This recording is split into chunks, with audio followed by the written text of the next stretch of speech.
Hi there, this is Erica Moon, your Scoutmaster with this week's Scoutmaster Minute.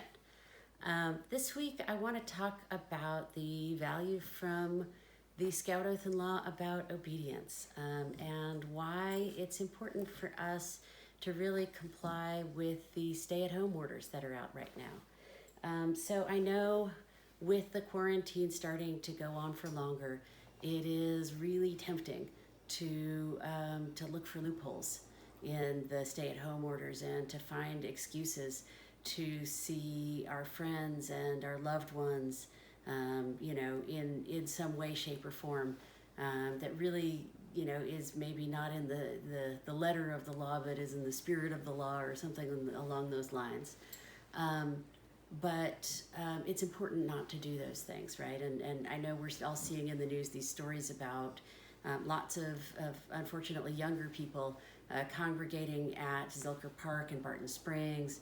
And I know it's not Troop 30 Scouts that are doing those things. And hopefully you guys are not among the folks that are, that are breaking these rules right now. But I want to talk about why it's important that we are obedient to these rules right now. Sometimes it can be hard to understand why this is so important until somebody close to you is impacted by all of this. So I'm going to tell you a story that happened to me and my family. So many of you don't know that right around the time that spring break started, my son Parker actually got sick, and it took us almost 2 weeks for us to get him COVID tested and almost another week to get those results back.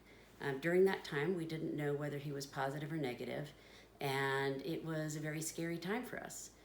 We had to think about any interaction that we had at that point with friends or family being a possible spread of the virus, right? And any interaction we had between even within our family could potentially be a spread of the virus. And so when you have that type of personal experience with that, you start to realize that anytime you do see friends or family, you may have the virus and you may not know it, right? COVID, unfortunately, doesn't show symptoms for 2 weeks before it starts showing up with, cough and fever and all that kind of good stuff. So if you guys are thinking about, maybe looking for loopholes in the rules and things like that, think about any interaction you might have with friends and family as being one where you might unfortunately be giving them the virus and not knowing it. I think hopefully you won't have that personal interaction with this whole thing.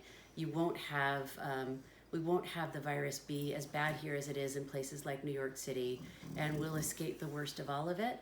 And us staying at home will help us really avoid all of that. So thanks for that, and hopefully you guys are staying safe and washing your hands a whole lot. That's my Scoutmaster Minute.